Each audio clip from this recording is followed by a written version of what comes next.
New York University professor Maitland Jones Jr. was fired from his organic chemistry class after a group of 82 of his 350 students signed a petition against him, claiming his class was too hard and ruined their chances of getting into medical school. Well, his firing and this petition has created this fierce debate over entitlement and also what some fear is a lost generation because of these pandemic school lockdowns. Joining me now to discuss, Parents Defending Education Director of Outreach, Erika Sanzi. Welcome back to the National Desk. Good morning, Jan. Thanks for having me. I want to step back a little bit here because Maitland Jones Jr. is world-renowned in the organic chemistry field. He literally wrote the textbook on the subject. And the petition these kids, these students did here, cited, quote, "We are very concerned about our scores and find that they are not an accurate reflection of the time and effort put into this class. We urge you to realize that a class with such a high percentage of withdrawals and low grades has failed to make students' learning and well-being a priority and reflects poorly on the chemistry department as well as the institution as a whole." Erika, what happened here? I think this is a bit of a perfect storm.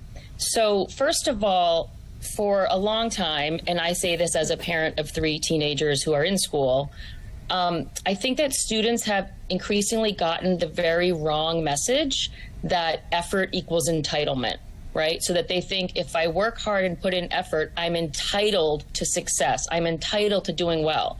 But all of us know that you can study really hard, go for extra help, and no matter how hard you try, sometimes you just don't have success in every single, thing for which you put forth a lot of effort. I am thinking back to my own calculus experience as I say this. So I think that's one thing, right? You can hear the entitlement. We tried and we weren't successful. The other piece of this, obviously, is that students were not in class. They were on remote learning. Attention spans are in big trouble after 2 years of, again, having such disruption. And the professor does say that he noticed that in the past 2 years, the students had fallen off a cliff. He said they couldn't even read exam questions properly. They were misreading questions. So I suspect we have this attitude of entitlement coupled with the disruption of the pandemic, which has led kids to be unsuccessful in a course that is already known to be the hardest course that you can take. And it's a class that weeds kids out to ensure that they are going to be qualified to become the people who are going to, operate on our hearts and brains. Yeah, and you have to think about what this means for the future, because I read Professor Maitland even made his exams easier after the pandemic, and because of what you mentioned, remote learning took an extra toll on kids. The attention span is a lot different now. But at what point does making exams easier and lowering the standards get dangerous, in this case with medical students? I just think it's a really concerning trend. We're seeing it certainly in K-12 as well.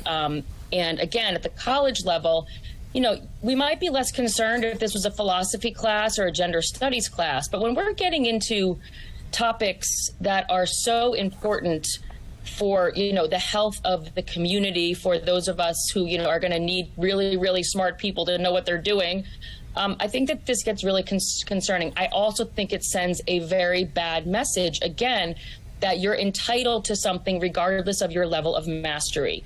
Add to that the problem that colleges are very expensive now, and they, and parents and or students are customers. And I think what we're seeing a little bit here too is our customers are upset. The customer is always right. Let's give them what they want.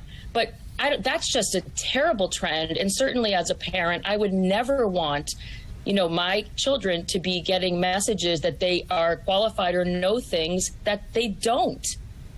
And New York University has defended the firing, saying in part, this professor was hired to teach this particular course and wasn't successful.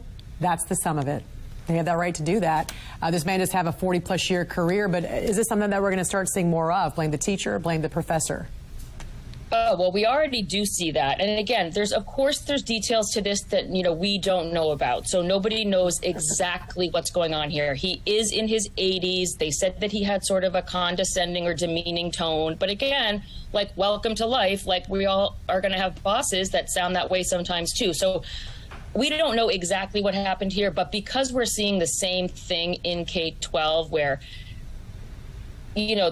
the quality of work is lower, the grades are higher, we're not holding kids to the same standards that we used to, they're getting less work than they used to. I do think that there's reason for concern, and I think that parents and others pushing back on this is important if we're going to begin to turn the tide. All right, Parents Defending Education, Erika Sanzi, we appreciate you joining us this morning. Have a great week.